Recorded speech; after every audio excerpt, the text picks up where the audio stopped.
minute to go. Maybe we wait a couple of minutes just to make sure that everybody's on. Recording in progress.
Okay, we can probably start now. I'm Francesco Po from the University of Strathclyde, and I will be chairing the last session of today.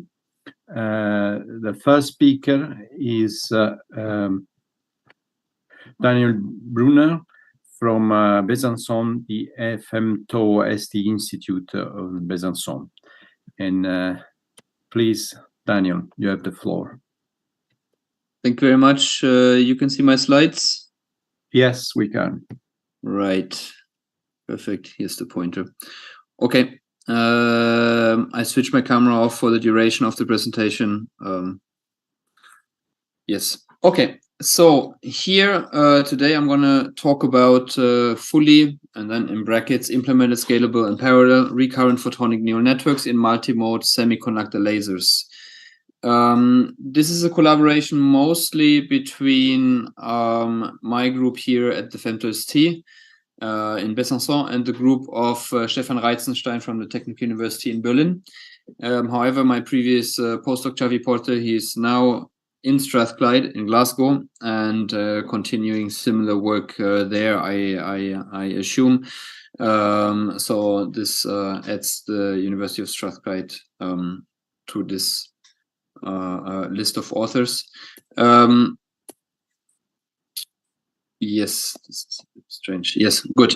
Okay, so first of all, I would like to thank the people in my team, in the end, who do most of the work. It's a bit distributed here. Some members have left, some are still here. But yeah, I just want to show their faces, and that should you meet them at conferences, you know, not where they belong to, but, you know, where they work. Okay, to better introduce the work we're doing, I will go back a bit to really the original inspiration of neural networks. And in my point of view, they really originate from a quite astonishing scientist called Ramon y Cajal from Spain. He was mostly active between, I would say, 1880 and beginning of 1900. And he was really quite a lucky case for humanity, I would say, because he combined his scientific abilities also with his artistic abilities. And you can see this on the left side. So what he pioneered really was the illustration of brain tissue. And here you see, for example, the differences between two different regions. This is from the cerebellum. This is, as I would guess, from the neocortex. And he really started the anatomical analysis of the human brain. And as a consequence, what we now know today is that the brain really comprises of discrete elements that are densely connected to a gigantic network. And this is essentially the origin of the concept of neural networks. You have here the soma, the cell body, which is this fat blob, and then you have these gigantic connections to the network of formed by the neurons. And that essentially this absolutely brutal abstraction is what led to our concept at the moment, saying neural networks are, you know, nonlinear elements, and then we have some kind of connection tree attached to them. what less people know is that he also more or less provided the first insight into learning, and in the end, then also to our concept how we train neural networks, where he coined, or where he stated that the ability of neurons to grow in an adult and their power to create new connections can explain learning. So, I mean, considering this, this is now 130 years ago, closely. I find this astonishing insight. Maybe it was a lucky guess. I don't think so. He has done many amazing things. But yeah, for me, this is really one of the big entry points to the field. And some of these ideas, they really still more or less structure the way we think. Then the entire translation from neural networks into optics, for many people, they might think this is actually a new field. That is very far from the truth. Actually, optical computing and activity in the field really has kicked off, I would say, mostly in the 60s, when we realized how to do, essentially convolutional or correlation operation using Fourier transform properties of the lens. There have been two communities in the field. The first one was more focused around digital computing. That's represented here by the left side. Here's an amazing special issue about not only optics and optical computing, and in there a very big figure in the field, Lohmann, was talking about the principles of optical computing, and there he already highlighted the fundamental differences in attractive properties of electrons and photons, which essentially can be boiled down pretty much to the fact that one of them are bosons, the other one fermions. The others have a charge, the other ones don't. So, for example, if you want to do logic operations, logic interactions, then electrons are beautiful because they strongly interact. But for photons, of course, that's much more difficult, and we know that. However, if you look into transport or information transduction, then this is pretty much inversed. Here, you can still see that he considered optics only to be slightly better than electronics and communication. And by now, I think here you could put now 8 pluses in, here 3 minuses. We know about how communication actually blew apart between the two fields. So therefore, to use optics mixtures of exotic matter, here he calls it, one might, for example, call these polaritons, and electronics for the different ingredients in computing, which are transformation and transduction. It's an old idea. However, if you want to do this in digital electronics, digital optical computing, this is a much harder task to solve for several fundamental challenges linked to optics.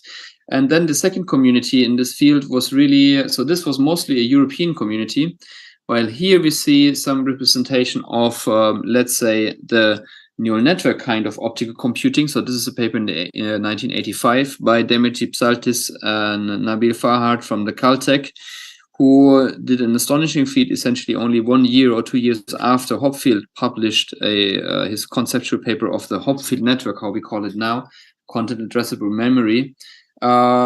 These two actually realized the first optical demonstration. So this is absolutely astonishing, from a conceptually perceived idea to not an electronic but an optical realization in only 2 years. So there you can see these fields, they actually have a 30-year history, and the promises, but also the challenge, have not really changed that much. What has changed is the relevance. So one of the big motivators for optical computing, and let's say especially for optical neural networks, is energy and energy consumption. And here, what I do throughout my talk and in general in my research is I try to go back to the human brain and get some inspiration. I'm not trying to reproduce it. I try to get good ideas, or let's say at least good pointers to what might be wrong with our current solutions. So here, this is from a very well-known scientist now from Brazil. She pioneered more or less a method how to count how many neurons are within a brain, which is not that easy because the volumes of a neuron, they actually fluctuate a lot. And what she has done is essentially take the brains or sections of the brain of different mammal species and then measure their energy consumption. Or the power consumption. So this here is a biological measure of energy per minute, so it's a power.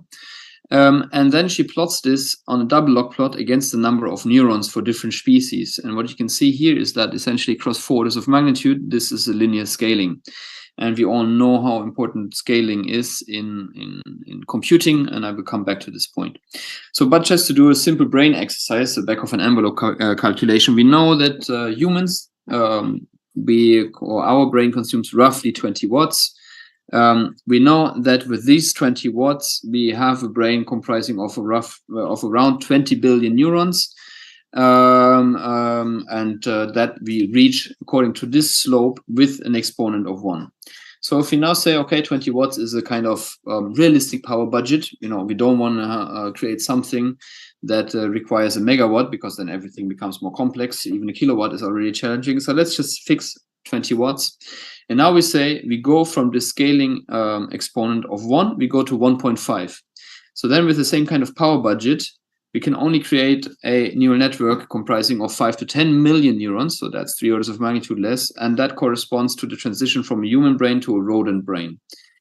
So really painful it gets when we look at what happens when we use an exponent of 2. And then we arrive with a power budget of 20 watts, just as the possibility of realizing a brain comparable to the one of a common housefly, so 200,000 neurons. So this tells you really that in neural network computing, computing in general, but in particular also in neural network computing, the scaling of the system is absolutely essential, because the possibilities you gain when you go to bigger systems, they are just phenomenally different than if you are at small systems. And we see all of this right now. What is possible when we use gigantic models, just as these large language models like ChatGPT, etc.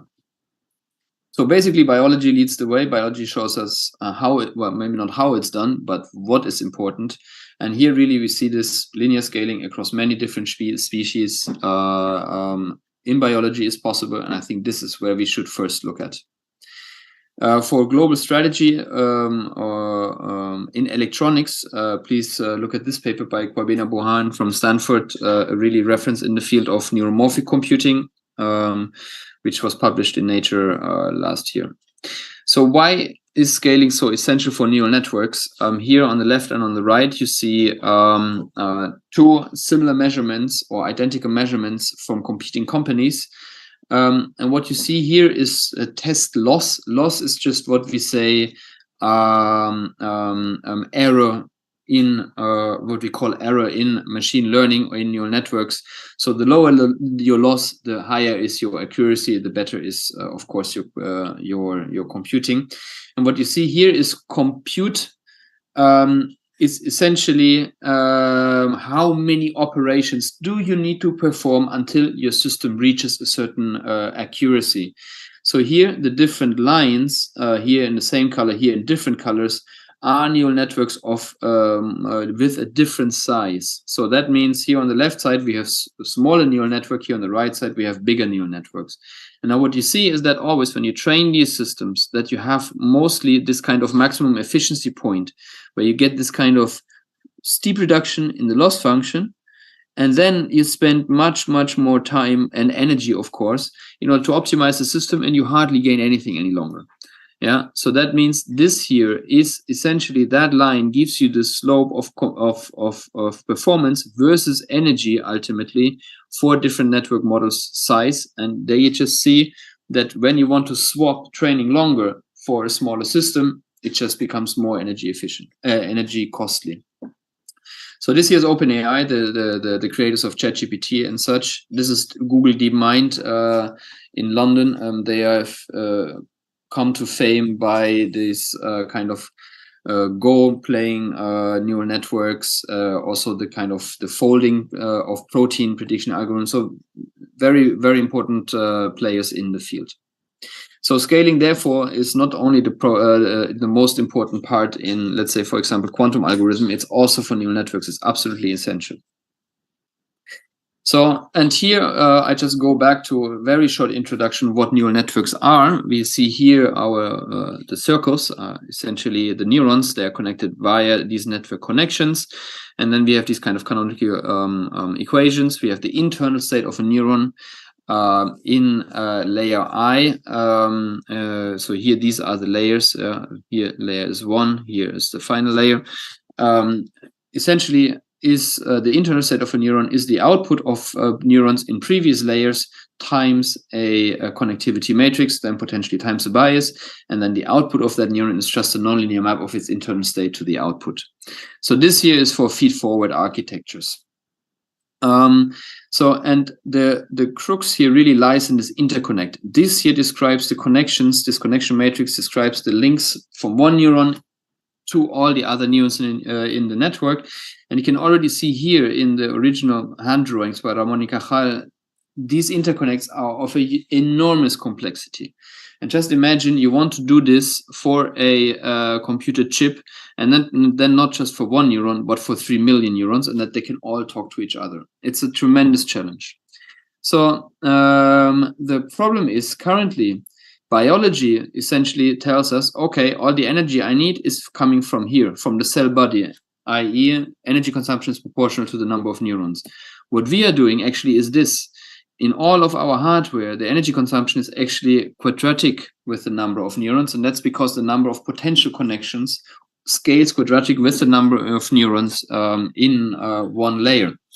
So this is really the difference at the moment. Biology says, I only need this. We say we need this area, and the problem is this area even gets bigger as the network grows. So as the number of neurons increases. So this really is the fundamental challenge we are facing right now, or one of those challenges in my point of view. So this needs maybe not nothing else than really changing a point of view. Right now in electronics, but also in photonics, we are very component centric. We look at amazing devices, certainly, but they are amazing on themselves. What we should be looking at, in my point of view, is more, are these amazing devices to create networks? And those are really different questions to ask, because let's say if a device is only amazing by itself, let's say more energy efficient, then all you do is you shift this double log plot up and down, but you do not tilt its slope, and therefore you have essentially a logarithmically minute effect on the overall system performance. So the current integration for neural networks is surprisingly similar, the approaches between electronics on the left and photonics on the right. On the left, you see more or less the state-of-the-art kind of concept called in-memory computing using crossbar arrays. So you can imagine these here are the input or the output axons of a layer of neurons. The axons branch out, and then they are crossed by vertical wires which are lying on top of them, which then connect each of these kind of axons from the outgoing neurons to the ingoing dendrites of the receiving neurons. So essentially, if you now have tunable resistors between these two crossing wires at each point where these wires cross, then via Kirchhoff's law, that you can essentially completely program this kind of connected network, and then simply the input of a neuron is just an analog value, just as it would be in certain circumstances in the human brain. So this here is in electronics. This here is more or less the equivalent in optics. And a really interesting part here is that you can see these here have, let's say, 100 input channels. This is more or less the same order of magnitude these guys have here. And this has now been pushed to, let's say, a couple of hundred input channels, both for electronics and photonics. And this is where the system essentially reaches its limit. And I would like to point out here that this is more or less a research group associated and funded by Samsung, so they're not lacking funding. So if they could have done this 10 times bigger, they would have. The problem simply is that these chips start to explode. And why is this? Well, again, if we go back to the brain, what we see is that the human brain is a decisively three-dimensional structure. You have mostly the neurons concentrated along a 2D sheet, a 2D surface, which is our gray matter, and then in particular the long range direct connections, but also the the nearer connections, the short-range connections, they all happen in 3D volume. And the reason really is simple. It's just otherwise our brain could not fit inside of our skull, and the system simply does not scale. And the point is that here, connections are encoded in an area. They always are. It doesn't change anything if you do use wavelength division multiplexing, holographic weights, memristive phase change materials. Every weight in a fully implemented neural network needs a physical representation.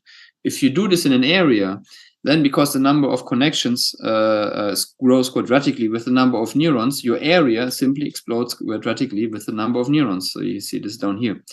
If you do it in 3D with very simple schemes, you can say, okay, I arrange my neurons in 2D sheets, and I use the 3D volume between them in order to create the connections.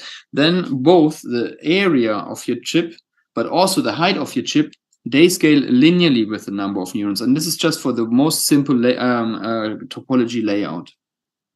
So this is the first direction of research we are doing in my group. I'm skipping this.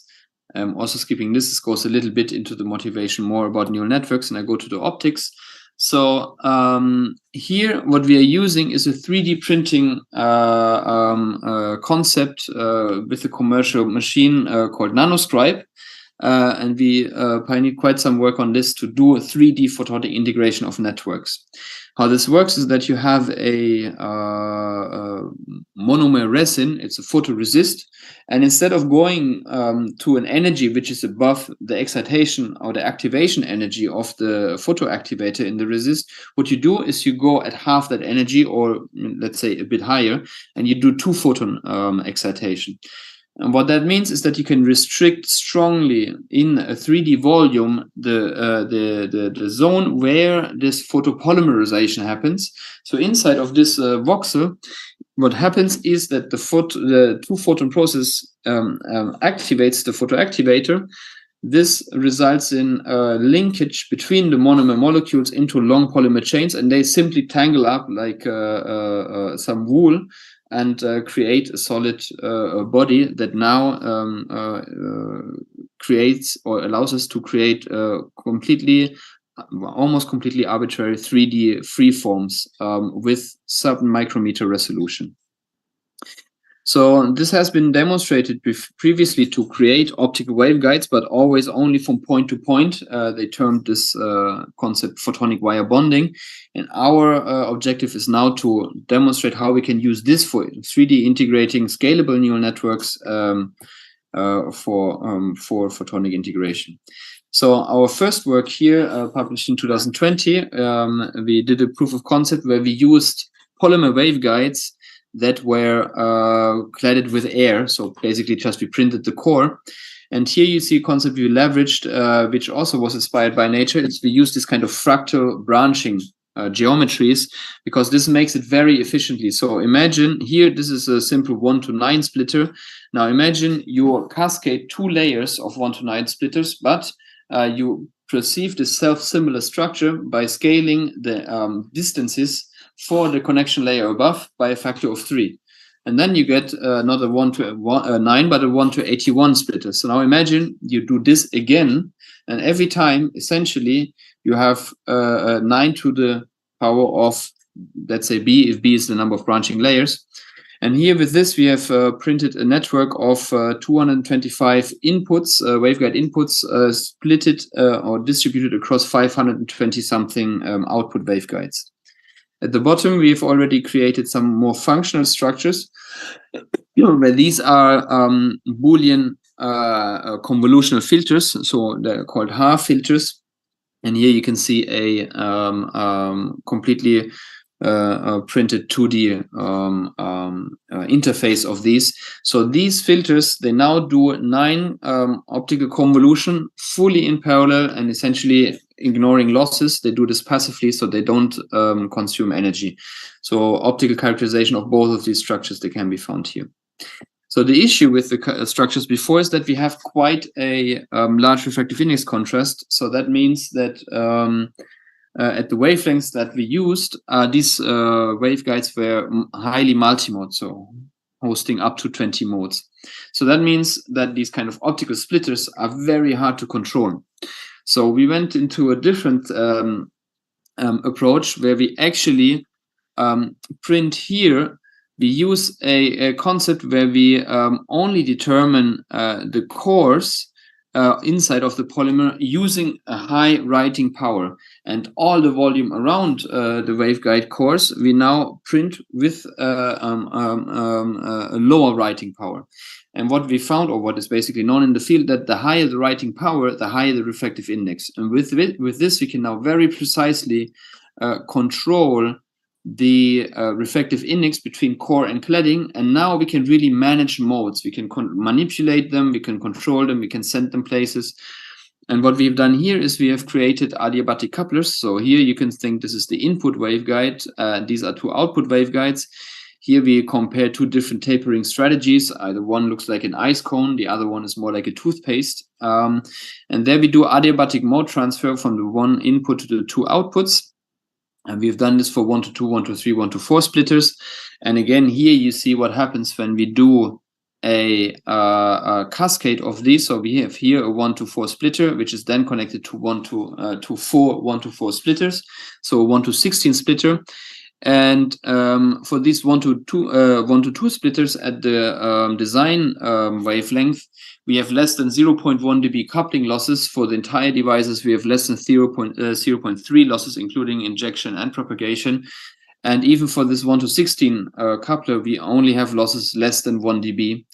Another really interesting part of this feature of these adiabatic couplers, not directional couplers, is that they're very broadband. So we have single mode operation for these 1 to 2 couplers, and losses less than 2 dB from essentially 500 nanometers until 1 micron.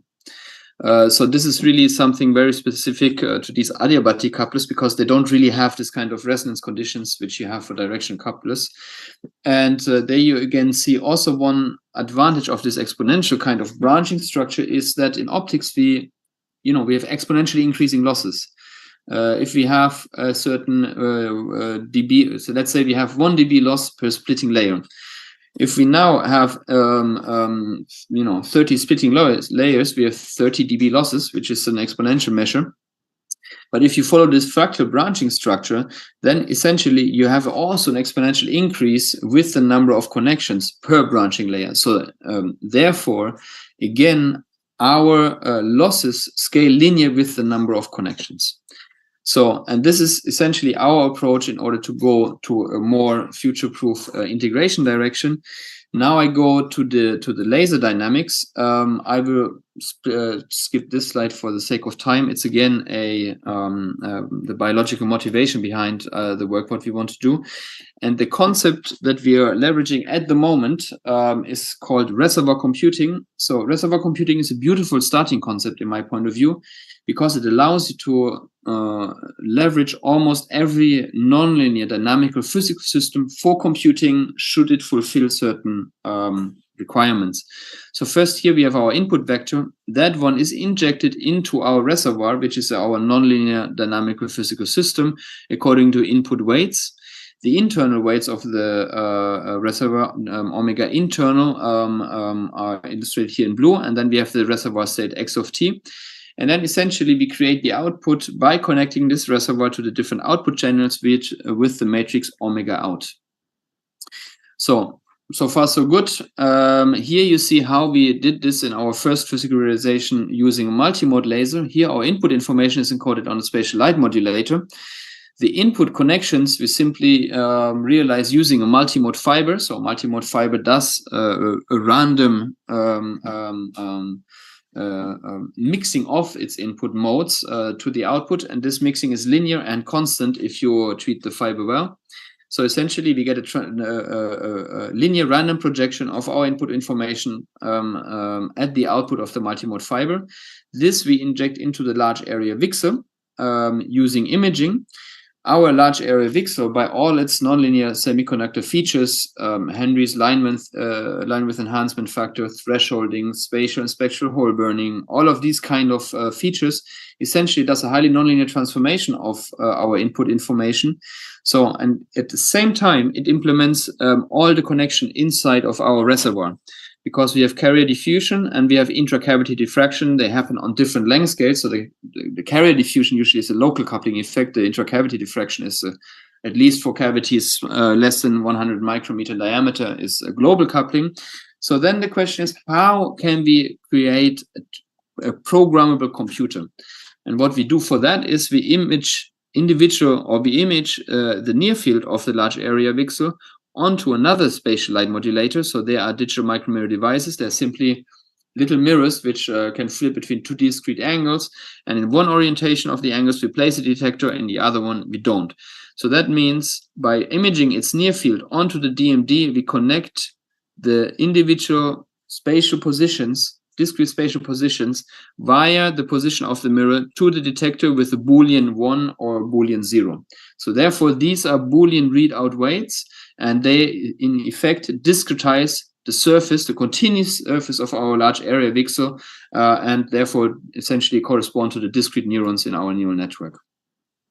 So how do we train the system? Let's say we want to do a proof of concept task. We want to train the system how to identify certain digits. Yeah? So, for example, for the proof of concept task of 3-bit header recognition, yeah, you see here our 3 bits. So this one would correspond to 001. So we divide our empty space here of the spatial light modulator at the illumination into 3 pieces of a pie. This is 000. This again is 0001. This would be 100, and this is 111. So if we now want to identify 001, then of course the output detector should be high when the VCSEL sees, or when the DMD at the input displays this pattern, and it should be low at all other cases. So what we do is we, for example, initialize this mirror randomly, and then we record an example trace for a random collection of these kind of input data samples. From that, we record the error, and because we have started randomly, the error will be very high. Here, this the red illustration of the response, and here these are really experimental values. And then we get a large normalized mean square error. What we do then is we change a few of these mirrors. We again record the output of the sequence, and we again calculate the mean square error for the next season. If the mean square error was reduced, this means that flipping these mirrors was beneficial for the computing accuracy. If it was not reduced, we ignore just what we've just flipped and try a few others. And this we just repeat and repeat and repeat in this kind of evolutionary reinforcement manner. We optimize the pattern on the DMD until we reach a local minimum. And here on the right side, you see actual experimental data for the signal error rate for programming our large area VCSEL here in order to do 6-bit header recognition. So we reach an error less than 1%. And this is here. And here in this video, I like to show this so that you can really see what is the fascinating part of this. Here, everything is physical. The entire computer is analog optical propagation, and the answers are created on a detector. So you see here on the y-axis, essentially is our classification error, yeah, the mean square error here starting at 3. And then at the bottom, at the x-axis, you see the different mirror configurations we try. So you see how the concept, it tries different directions of our phase space until it finds a very beneficial direction, and then it goes into there and very quickly and dramatically drops into a minimum. So now here, there are several things to consider. Previously, it took us a day to make one curve like this. Now we do it here in 20 seconds. So the difference there is not at all the neural network. The limit is the communication speed between the oscilloscope and our computer, which records the time. But since the entire scheme is analog and fully parallel, actually, there's some other things. So we can now program neural networks that reply, let's say, in 2 to 3 nanosecond latency. Moreover, if we want to make the neural network bigger, let's say we take a bigger laser, the system does not get slower. Furthermore, if we make the laser bigger, then essentially what we increase is the number of neurons, but the energy consumption in our laser simply scales with the number of neurons because the connections comes for free. So we now approach the situation where we also have a linear scaling energy consumption of our system with the number of neurons and not with the number of connections. So a very big worry for me at the beginning was that we use this kind of analog computing concepts, and therefore it will be all horribly noisy and drifty, etc., etc. And to our surprise, what we did is we injected 1,000 different random samples, and these we repeated 50 times. And then we measured the cross-correlation matrix, and you can see it here on the right side. And actually, what you can see, the average in this upper triangle is very, very much above 99%. So you can see here that the values more or less, they drift around 99.75% of consistency. It means every time we inject the same question or the same input information to the network, we get to 99.75% the same answer out of it. So here, these were recorded over, let's say, the time of 2-3 minutes. We've done this now up to 10 hours. Essentially, nothing changes. So these systems are very, very robust and very low noise. I have some theoretical work on this. I don't have the time today to go into that. 5 more minutes. Okay, thank you very much.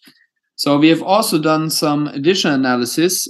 We've done some principal component analysis because we wanted to know how many of our lasers of the speckles or the mode of our laser are actually linearly independent from each other. So in other words, how many of those are really useful neurons? And that creates quite a few problems because if you do things in numerical simulations or just in numerical models of neural networks, you don't have noise, and noise ultimately is the best faker of dimensions, of independent dimensions, because it just masks all the kind of otherwise linearly dependent responses and makes them linearly independent. So it becomes very difficult, especially when the intensity is not uniformly distributed across, or the activity is not uniformly distributed across your network. So therefore, principal component analysis does not work. Creating a rank of a state matrix does not work. So what we found was some very interesting papers originally coming from Russia about some analysis, dimensionality analysis of chemical systems. But then there's been some work in climate science. Long story short, they derive a dimensionality indication factor, and when that one is at a minimum, that's essentially the point which separates useful dimensions from dimensions which are essentially hidden in the noise. Ultimately, the only assumption you have to do here is that noise is Gaussian.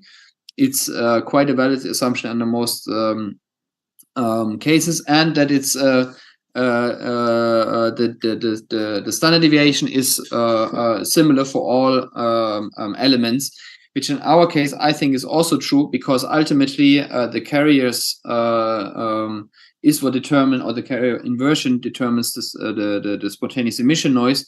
And since we're above threshold, the carrier inversion really remains mostly clamped across the entire device.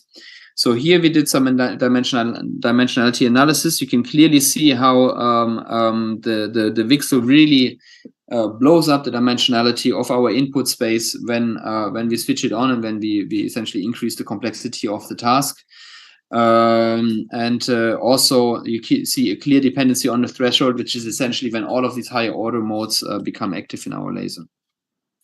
So here just a couple of outlook slides. So this paper is now 2 or 3 years old. We have gone to much more complex lasers at the moment, as well as more complex tasks. So we now do MNIST handwritten digit recognition. So we really show the laser a handwritten digit, and we are by now at a classification accuracy, again fully in the experiment, reaching above 90%. We have not yet published this because I think below 93% is not really much worth it, because that's the separator, or that's the limit you can reach with linear systems. So this is why we're still pushing, but we have some very clear ideas how we can go larger, but I cannot, for that reason, I cannot really say much more about this. Other work also work in progress, not yet published. So it's here to be submitted 2021. So you can see how long we have been struggling. What we've done is we have built cascades of large area VCSELs. So we injection lock one large area VCSEL to an input DFB, unidirectionally coupled or injected, and then we add VCSELs on top of it to the end, and we tune here the individual lasers through the resonance. So here is our DFB injection laser, and you can see here when it hits a mode, every time you suppress or you even sometimes excite the side modes, and the same pattern continues when you then add several further deep parts of the system, where we can show that up to 3 VCSELs we can still reach here injection locking, clear signatures over there, and we see very interesting dynamics. So the problem here was that these are small large area VCSEL. They only have a diameter of around 15 microns, so therefore they have not many modes, and that makes it very difficult, because let's say if you have a single mode laser, everything is beautiful, you can treat it well in theory and understanding, etc. If you have many modes, hundreds of modes, statistics really comes to your help. But if you have 5 modes, it's a very, it's a gray zone. It's very tedious in experiments and understanding. And this is why at this moment we stopped. Now we have taken up the experiments again with a different set of lasers, and we're seeing very interesting things. So this is where we're going at lately. So there we go to deep structures. And this is just the outlook, how we are combining now these two techniques. We are starting to print 3D circuits on top of laser substrates in order to realize certain connection topologies. Here we just demonstrate that these techniques are mostly CMOS compatible, and this is the direction we are heading at the moment. Here I have my general slides on energy versus noise and deep neural networks. If you're interested in this topic, we have published this here in 2021, where we show for analog noisy neural networks, you can add further and further layers. At the end, the noise always remains bound. And if you actually consider some very simple and not too strict design guidelines, then actually the noise at the output neuron is as weak or strong as the noise of an individual neurons, meaning, in other words, the noise property of the network never really deteriorates, it never really accumulates. So in this way, I think we have very clear paths towards scalability, both in size and energy, as well in the depth of potential neural networks in photonics. And with this, I'm at the end. I'm 1 minute over, so I just leave the summary slide here, and thank you for your attention. Thank you very much, Daniel. The paper is open for questions. Yeah, Gianluca. Thank you very much. Wonderful, truly very impressive. Thank you. I have a simple question. You probably were addressing it in the slides that you just overflew at the end there. Where are we standing now in the question of power? You were talking at the beginning of your talk about saying that with 20 watts you get in the human brain about 20 billion neurons, I believe you said. Yes. Of course, you're not at that level, but I wanted to know where you are. Or could you put your point on that logarithmic scale, let's say? Yes. So let's say this is a very non-trivial question to ask. So because it ties in with many different components. So right now, I would say we can create a neural network with a couple of hundreds to a couple of thousand neurons, which if we go away from our lab benchtop experiments, external cavity laser, etc., all of these components, we are somewhere at 2 watts. Okay, so we can go to, let's say right now, we can go to 20. Let's say 20,000 neurons with a power budget of 20 watts. But this is by far not optimized. And actually, the problem there is not so much the power, but how much energy do we use per neuron transformation? Yeah, because ultimately, what you need to do, you need to calculate how much energy do you need for a computing step. And actually there we are approaching picojoule, and that is very, very competitive what we see in the brain. I see. So, Let me, yeah. in different way of asking the same question, if you want. It's not so much what you can do today, because of course you cannot do what the brain can do. But how much of improvement have you got over? If you scaled a few years back and you had instead 1 order of magnitude less in neurons, how much power did you use? So that's another way of. So the problem was not necessarily that in how much more power do I use. Let's say let's keep this 1 picojoule. The problem is that previously in most other approaches they need this 1 picojoule per connection. I need it per neuron. So that means if I make the network bigger, I just need n times more picojoule. They need n squared times more picojoule. So okay, got it. That is really the big change now in our approach to this kind of concept. Good, thanks. Excellent. Okay, we are essentially running out of time. I think we need to move to the next speaker. Let me check. Yeah. So the next speaker is Wenzel. I do not know if I pronounce it correctly. From the University Laval in Quebec, Canada. Yeah, you pronounce it very well. Thank you very much.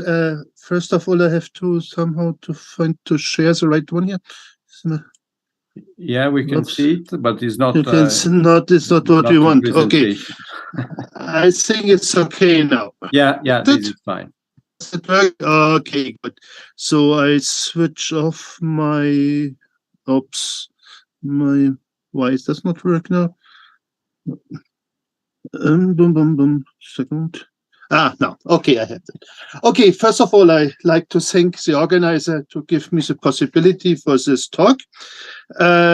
We have created an OPO system to pump a CO2 cell, which allows us to amplify 10 micrometers. So these are primary results, and for the amplification, the OPR system is something what is really something what I can show here. I want to thank Paul-Émile Chantral et Bernard Servigny for the work. They both students did most of the work. Oops, no, it does not work. No? Okay. I will start with the motivation. I will fair an introduction of our high-power nanosecond OPO system. I talk about the idea to pump, to amplify 10 micrometers by an optical pumped CO2 cell, and I will present primary results. Okay, first of all, motivation for what we do need infrared amplification from the range of 10 micrometer. Well, the community of strong field ionization processes are most probably very much interested in having strong infrared, far infrared or mid-infrared lasers. Because we can do high harmonic generation, and high harmonic generation, the cutoff of the high harmonic generation is goes to in a region where we can produce X-ray. So for 10 micrometer, cutoff is about 10 kilovolt photon energy. There's a disadvantage for sure. We have to take into account that the efficiency to produce this X-ray is 10 over minus 5 to 10 over minus 6. So we would need really high power amplifier to have an efficient amount of X-ray radiation.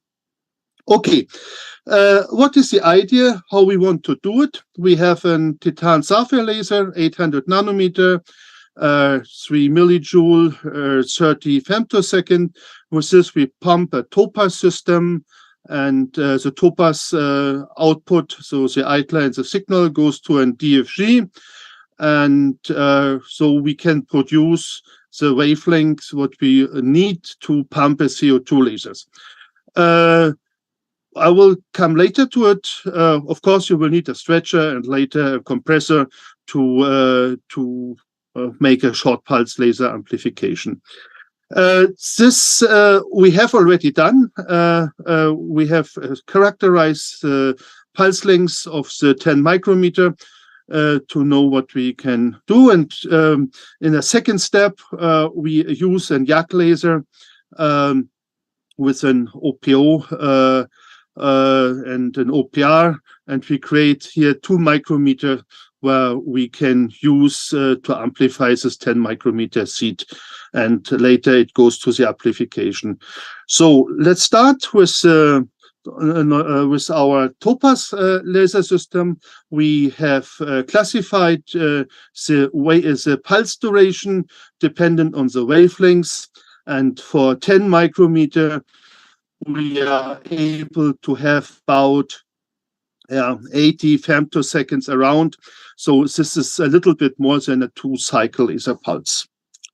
Okay, the second part is now what we are working right now is the YAG system with an OPO, which pump an OPO, what we want to use to pump the CO2 cell. So this cell, the OPO system, is a system which goes from 1.9 micrometer to 2.4 micrometer, and it's in the beginning only in single OPO system with 2 mirrors, and you see that the output can be easily turned in this region between I have my mouse here. Yeah, in the region between 1.9 and here's idler to 2.4 micrometer. The challenge of an OPO system at this wavelength is that everything is in nanoseconds. So you have not high intensity, you have unfortunately high energy, and it's pretty easy to destroy your optics with that. So you have to be very careful. Okay, so we measure the output of our idler and our signal and compare it with a simulation with the SNLO package.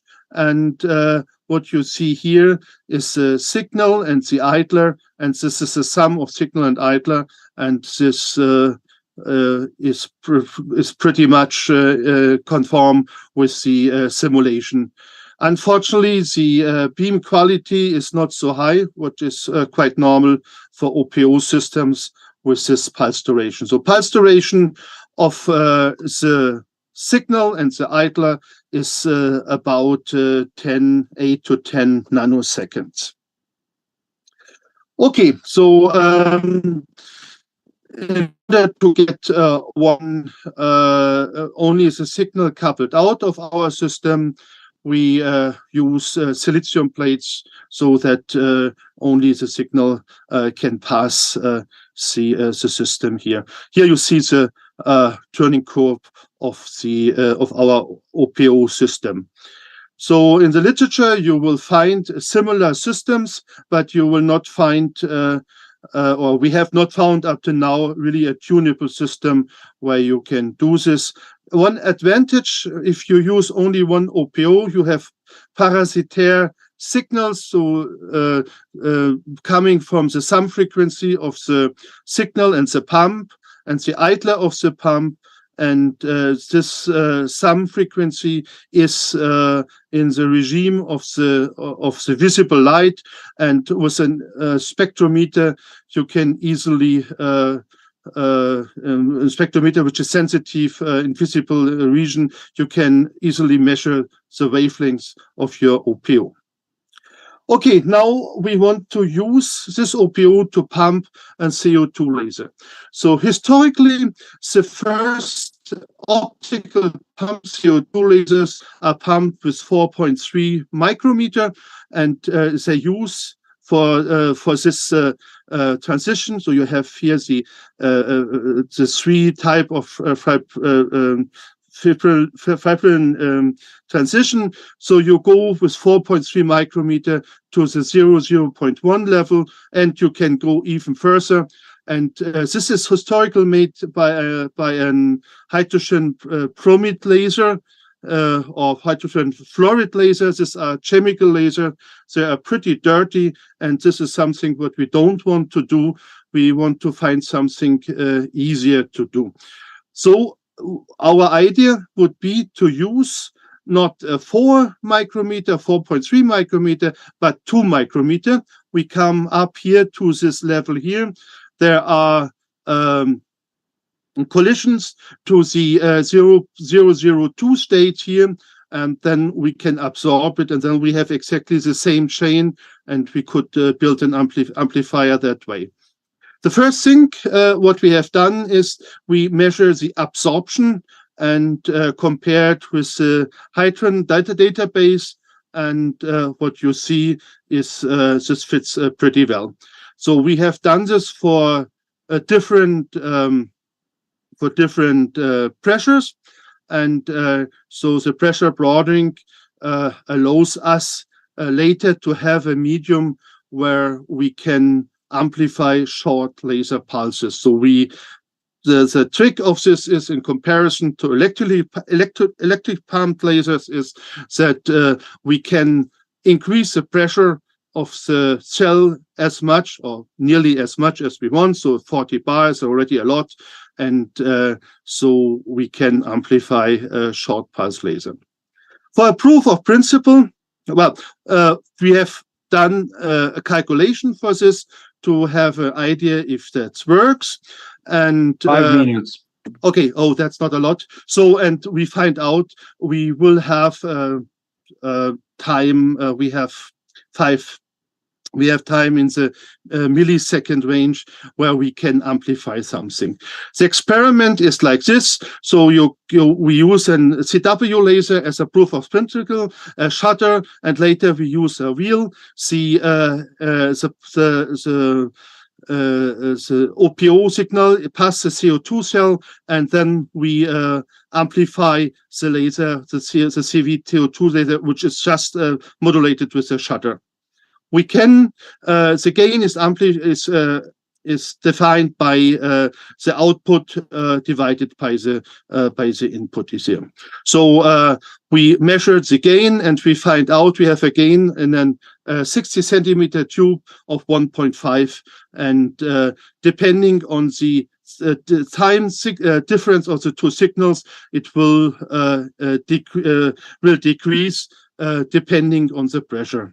Also, we measure this for different wavelengths, and we see here again as well. The gain can be measured as a function of the wavelengths, and it will reflect the absorption spectrum of the CO2, which is pretty logic. Okay, now we want to ensure that we have no thermal effect, how much the thermal effect play a role. We use our photodiode. We don't focus it to the photodiode. We just scan an 18 pixel by 13 pixel raster. So you see here the CO2 profile, the CO2 amplified CO2 laser profile, and because we use in this case a wheel here, so we have about 1,000 pulses per second. So we can make for each pulse, we do an experiment, and we use this later to make a video of this. Amplification can be seen here. So this is a suddenly increase of the intensity. And so the profile will be homogeneously amplified here in a gain of 1.8. And thermal effect can be seen when the profile completely strings will be focused by itself. And this can be seen in a video. Let me just see that, and I will conclude my talk. So suddenly you see this amplification, and here you have a thermal effect, and this thermal effect force now produce a lens, and you can clearly see how the 10 micrometer beam is focused because of this thermal effect. Oops, no. Okay, so what we have done, I have made a demonstration of a high power nanosecond OPO system, which is working from 1.9 to 2.4 micrometer. we make a demonstration of an optical pumped CO2 laser at 2 micrometers as our primary result. We have a relative gain as a factor and not as in dB, because we are on the beginning of our work as a function of the wavelength and the pressure. And we can show a spatial resolved measurement of the 10 micrometer laser profile. Thank you very much. Oops. Hello? Hello? Sorry. Oh, yeah, okay. The paper is open for questions. Yeah.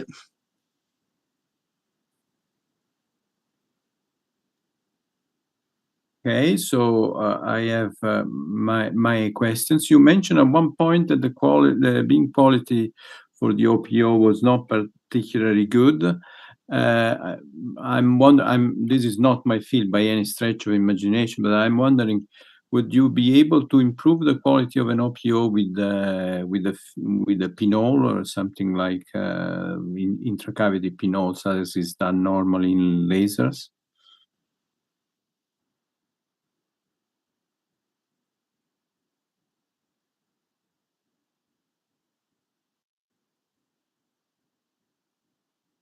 Hello? I think the line got lost. Right. The image is frozen, so It's the beam quality sorry, is also better. We lost you for a minute there. Could you please repeat? Okay. We with the pinhole, we did experiments with the pinhole, and we have about an m² of 4, 5, something like this.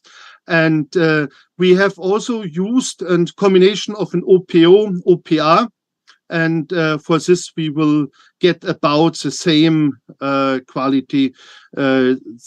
Pinhole helps really a lot, but it decreases the power what we can use for the pump. Okay. Okay, fine. Do we have other questions now? I have a question, if I may. Yeah, please go ahead. My hand doesn't appear. Yeah, I have a very simple question. You mentioned at the beginning that the conversion to X-rays was not very efficient. You said something like 10 to the minus 6. But if I look at the wavelengths, you're gaining something like 10 to the power 5 in energy. So that would make a fairly spectacular efficiency. If, I mean, in the end, you get 10% or more. Yes. Am I wrong? Do I misunderstand something here? Yes. Well, anyway, yes, it's true. The good thing about this experiment, it's scalable. So I can just use more yak power to have more pump power available. And so this is different to an experiment where you use an brom fluoride laser or an HBR laser. This they are not really scalable. This is yes. We can put a lot of more power into the system, and we can overcome a little bit this problem. But there are other possibilities where you put multi-wavelengths into the harmonic generation process, where you can increase a little bit the efficiency. So these are the two possibilities that we have. Hello? Okay, thank you. Okay. Okay. Do we have a couple of more minutes if there is another questions?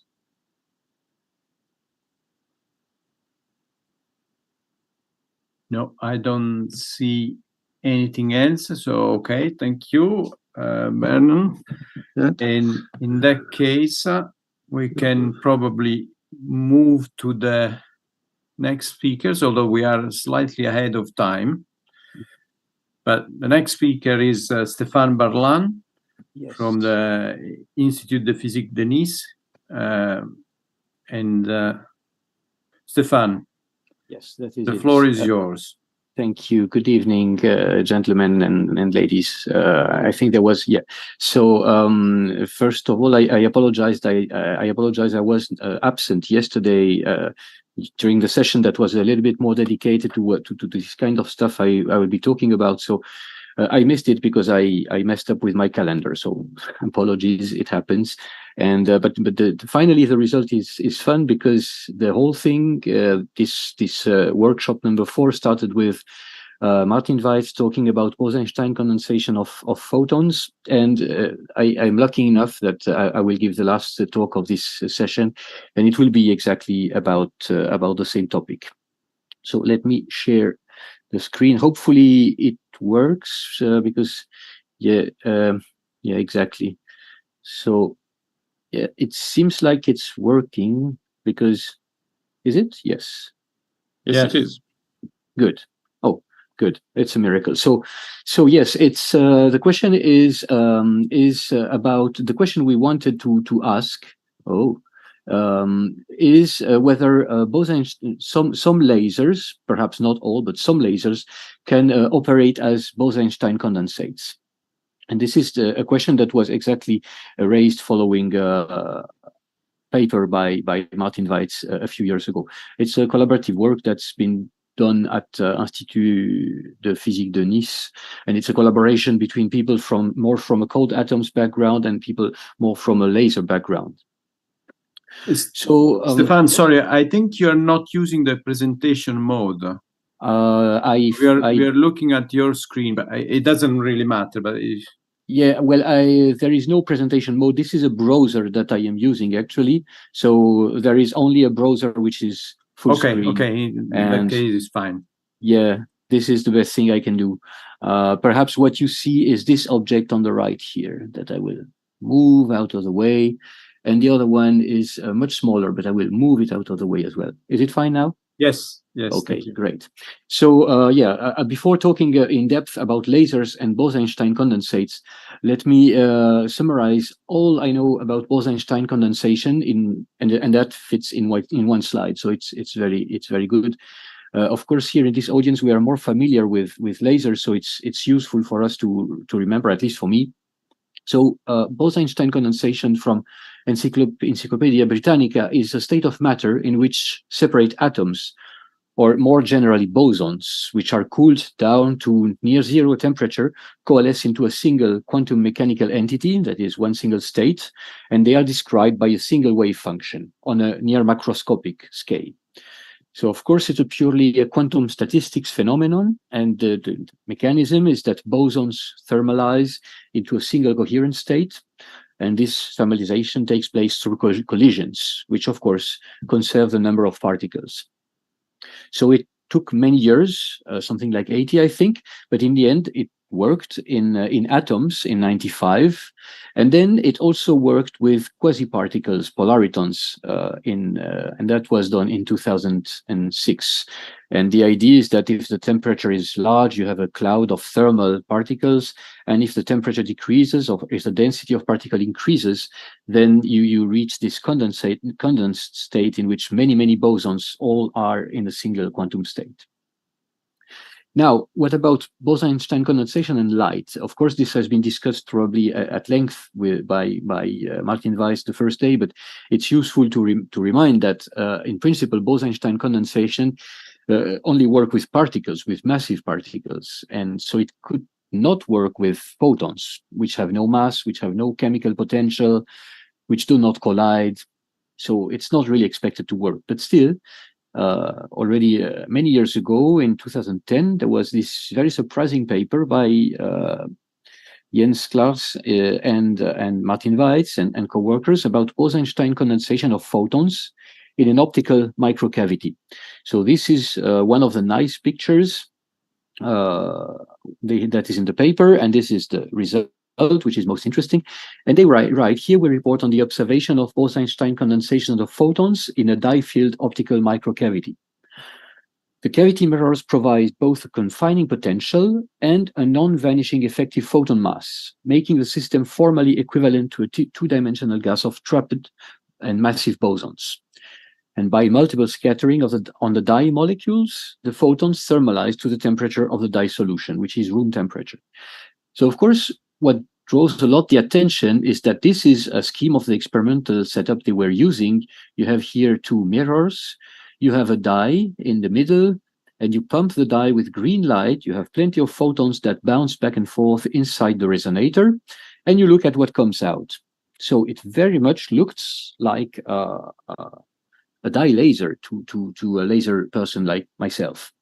But still what they observe is interesting. So what they observe is that they look at the emission spectra, and what they see is that the emission spectra is very much compatible with thermal equilibrium distribution until at some high density level of particles of photons inside this resonator, they have accumulation of photons in the lowest energy state. And this is what is predicted for Bose-Einstein condensate. And this is what is observed in this experiment, which is a report about Bose-Einstein condensation of light. So to me and to many colleagues, that really raised the question, is it a Bose-Einstein condensate or a laser? So the laser, we know, a laser is a device that emits coherent light, bosons, through a process of optical amplification. And this is based on stimulated emission of electromagnetic radiation. So this is an easy definition, but okay, it's a definition that most of us probably quite like. So the question is, how do you get many bosons into a single quantum state, in fact? In a laser, you arrange so that light amplification takes place and that it overcomes the process of losses. So you pump the system enough so that light is amplified, and then you have emission of coherent light. So it's really an out of equilibrium process. And that is textbook thing. If you have a laser, this is an out of equilibrium process.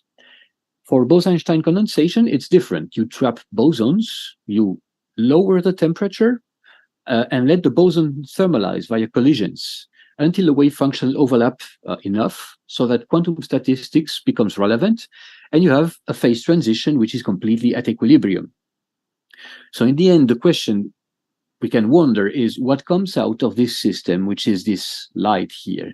It's coherent light, but is it due to gain versus loss process, and it's an out of equilibrium laser process, or is it wave function overlap at thermal equilibrium between bosons, and then it's a Bose-Einstein condensate? So the question is really, it's very intrinsic to the process, much more than to the state. The state is fine. It's a coherent state. So what are the minimal ingredients we need for Bose-Einstein condensation? What we need is a dispersion relation. So we want to create a mass and a ground state for photons. So you don't have that into most optical resonators, but this was proposed in 2000 by Kiao and co-workers, or perhaps he was the only author in this paper. The fact is, if you enclose light in a plano-planar resonator like this one, then you can divide the wave function, the wave vector, into a longitudinal part, and if the resonator is short enough, then this longitudinal part is what it is. You cannot have many longitudinal modes. You have just one longitudinal modes, and whatever remains of the k wave vector is distributed into the transverse k wave vector. And in this case, in the paraxial approximation, you can write that the transverse k vector is small, and you can make an analogy with this equation, where you find that the energy of the photon depends on the transverse wave number with this parabolic law here, which is written here. So in practice, what you need, if you have just 3 photons in vacuum, you have this dispersion relation, so you have no ground state and no mass. If instead you have a short resonator with a large transverse extension, so you have a minimal longitudinal k wave vector, and then everything else is distributed on the transverse wave vector, then you have this dispersion relation for light, which is a parabolic dispersion for light. And so you have a mass, something which is analog to a mass, both in the curvature and in the offset here, in the cutoff, which is forbidden band. So that is the first ingredient. The second ingredient that we need is something so that photons can somehow collide. And of course, photons in vacuum do not collide. So then it's, or if they do, it's very, very, very small term. So the way to move around that is to use a medium through which photons can indirectly interact.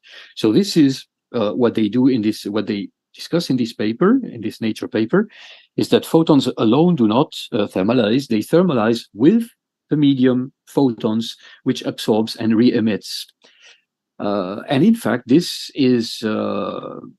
can be probably traced back to this theoretical paper by Würfel in 1982, which is about the chemical potential of radiation. And this person, Dr.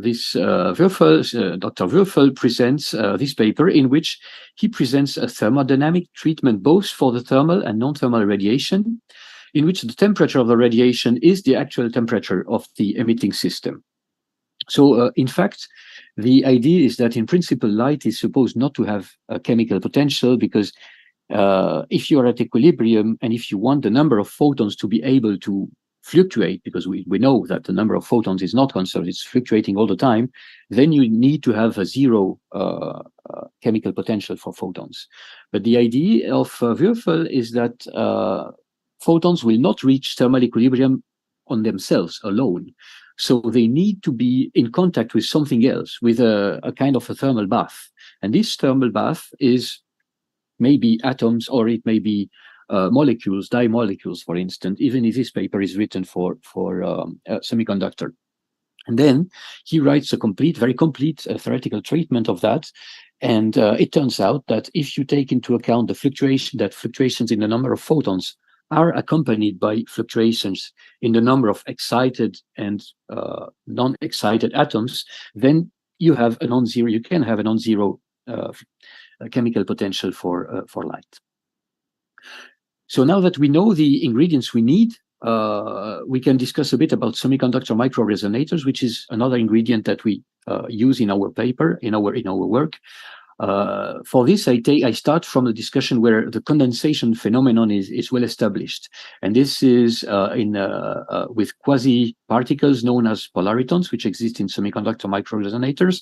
So this is a drawing of the structure they use. I take a picture from this paper in 2006, where they demonstrated for the first time the Bose-Einstein condensation of polaritons.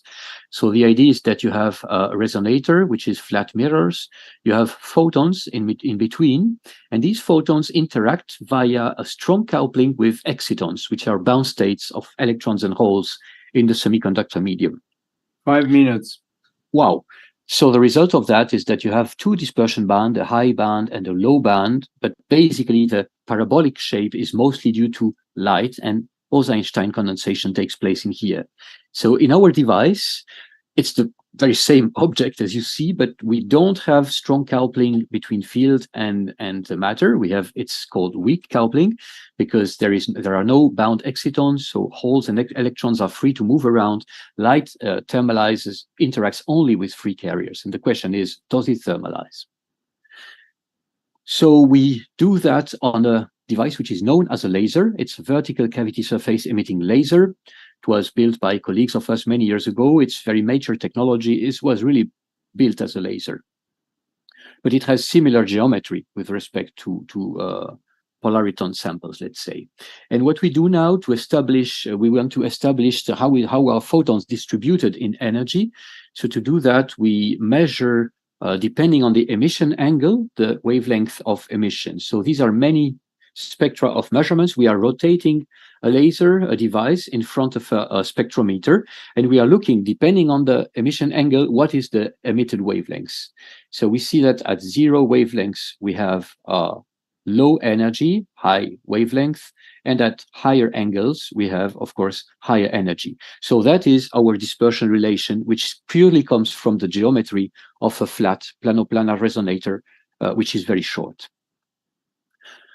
Now, this can be translated. This is wavelength and emission angle. It can be to make it more comfortable, translated into energy as a function of transverse wave vector. And you can fit a perfect parabola in there. And what you find is that you have a photon mass, which is due to the curvature and due to the background here. So the fact that we find the same value for both parts of this equation, either the background or the curvature, that means that we have no polaritons. We are purely looking at light interacting with free carriers. So it's pure photons, let's say. Now we look at the spectral density. So inside of this density, how is light concentrated? So remove the spectrum analyzer, and we look at how much light we have in any of these states. So we do the same thing. We turn, we rotate, we look at angles. So basically we look at energy and we look at the spectral density. And what we find is very close to an exponential decay. So the blue line is experimental points and the pink line is fit. So we find that it fits very well a Boltzmann law. And although there are many weird numbers in there, some are estimated, but most are pretty well estimated. What is fun is that the only free parameter is the temperature here of this light. And what we find is that the temperature we find is between 240 and 280 Ks, depending on how we estimate the other parameters, how we cut the fit at the edges where we start to have few points and stuff. So that means that it's compatible with room temperature experiment. So this was very, very good news, because this is a demonstration that light thermalizes via interaction with a thermal reservoir faster than it leaks from the resonator. Otherwise, we would not find an equilibrium distribution of light. So we look at this distribution of light. This pink line is the same that you've just seen, and we look at it at different levels of pumping of our resonator. That is how much photons there are inside the trap here. And we find that it remains very much a Boltzmann law, except for the highest photon density, where there is a deviation here close to the lowest energy band. So that suggests that a phase transition is taking place here. We can look at this in a slightly different way. So we look at how much photons we have in each energy band, depending on the total amount of light which is in the resonator. So this is the total amount of light, and the vertical line is the amount of light we have in each energy band. So for the high energy, the blue lines, we see that initially it grows but then saturates, while the green ones do the same, but the redmost ones do something different. So they grow, and then they grow faster. So that means that when we add more and more bosons into this trap, instead of going to all states, they stop going into the blue high energy states, and they all accumulate into the low energy states. So this saturation, together with the increase here, implies that the modes share the same, all the light shares the same medium, which is required for thermalization. So this means that we have a phase transition here, which involves thermalization, as in Bose-Einstein condensation. And the last question we can wonder is, where does this happen? So what does that mean here, where this transition takes place? So for Bose-Einstein condensation, what you expect is that if the atoms or the bosons are close enough, then their de Broglie wavelengths is such that they will overlap. So it's a question of density, how much bosons you have close to each other. And when the product when the, let's say, density is close to unity, then you have the condensation that takes place. Otherwise, when the particles are very far from each other, it's a classical gas. And you have to have strong overlap of the wave functions, whose size is set by the de Broglie wavelengths, so that you can have overlap and then emergence of a coherent state. So we can estimate actually that in our system, we have the mass of the photons, we have the temperature that we have measured, and this gives a de Broglie wavelengths, which is about this. And if we take that together with the photon lifetime in the resonator, we can estimate the total number of photons inside the resonator. We know the physical dimensions, so we can estimate the density of photons at this transition. And what we find is that at the transition, the photon density is about unity. So it's between 1.7 and 7.1, which means, I mean, it's not 10,000, it's not 10 to the minus 3. It's very close to order unity, where you expect Bose-Einstein condensation to play a role, which is where wave function overlap is strong, as described by the quantum statistics and de Broglie wavelength. So summarizing, we have many observations which are all compatible with an interpretation in terms of photon Bose-Einstein condensation. We have very nicely determined parabolic dispersion relation. We have ruled out the existence of polaritons, so it's just pure photons interacting with free carriers. We have thermal equilibrium radiation. this equilibrium temperature is close to room temperature without any free parameter. And our observations of the macroscopic occupation of low energy states is compatible with a second order phase transition. And this phase transition takes place at unity density. So we can interpret these results as a result of Bose-Einstein condensation. So last minute, Francesco, I hope I have that, or I can leave it just on display because I have no watch actually. So yeah, well, you're slightly.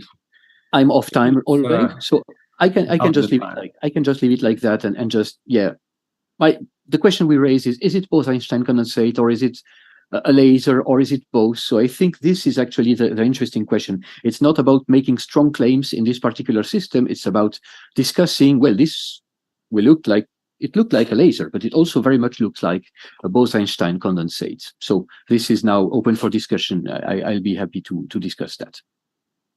Thank you very much, Stefan. It was an extremely interesting and stimulating paper. The paper is now open for discussion. Yes, please, Vitaly. Yes, it's a really very remarkable experiment and interpretation. I fully agree with the speaker. But I would like just to comment on this question, BEC or laser. Actually, indeed, both of these laser and Bose-Einstein condensations occur like an instability developing at some threshold.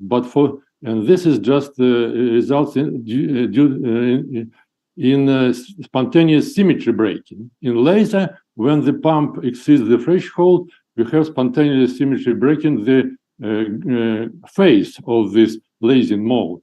In the Bose-Einstein condensation, we have spontaneous symmetry breaking in the phase of the macroscopic condensate wave function. The main difference, in my opinion, not the way how the system resulted in this spontaneous break in symmetry phase or state. The main difference is the laser is in non-equilibrium system with some pump, non-equilibrium, and BEC is a property of equilibrium system. So this is the main difference between these two systems. In Bose-Einstein condensation, we have purely equilibrium system which thermalize to the ground state with spontaneous symmetry breaking due to the interaction between bosons finally. And this is what you really observed in your experiment. So I fully agree that your experiment proves that this is this BEC, not laser at all. Of course, they have analogies, the instability developed exponentially and so forth, but this is just analogy. The final result is what I'm just claiming here.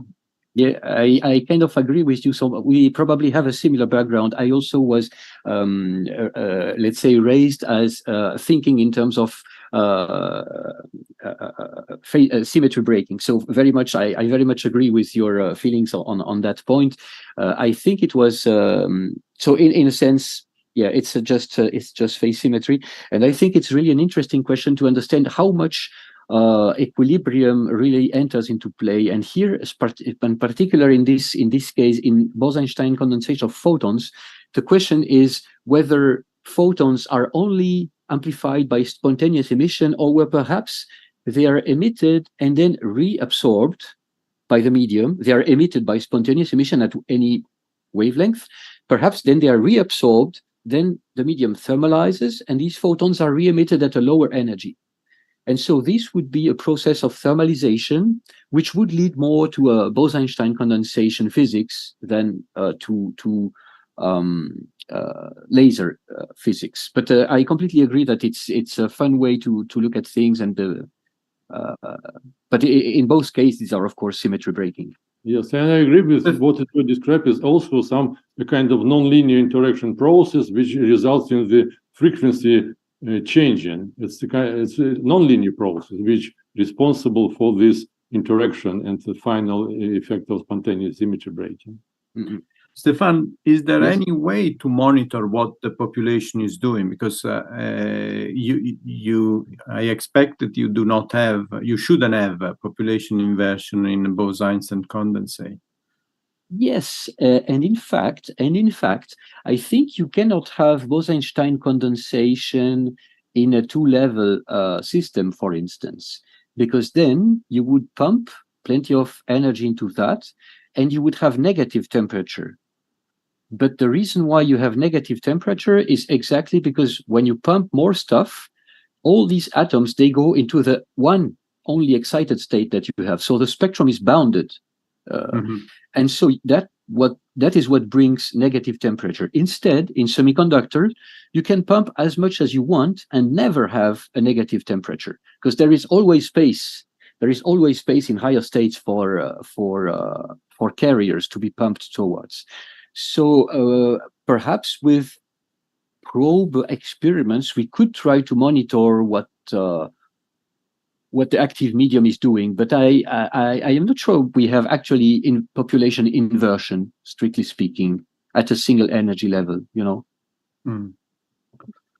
Okay. Well, let me comment again that you are right. In the semiconductor, you should not even expect population inversion. For the two-level system, these are not bosons, and therefore their BC is not possible. What we have with the inversion in negative temperature, we have another kind of instability which develops. Okay. Thank you. Okay, so this was very interesting. I think we are running out of question time. By Antti, I think. Sorry? There was a question by Antti. Oh, I didn't see that. He Yeah, raised his hand. Yes, I'm sorry. It was on the other side of the screen. Yeah, please go ahead. Yeah, sorry, this will be quick. First of all, thanks a lot for the very nice and clear talk, Stefan, and beautiful results.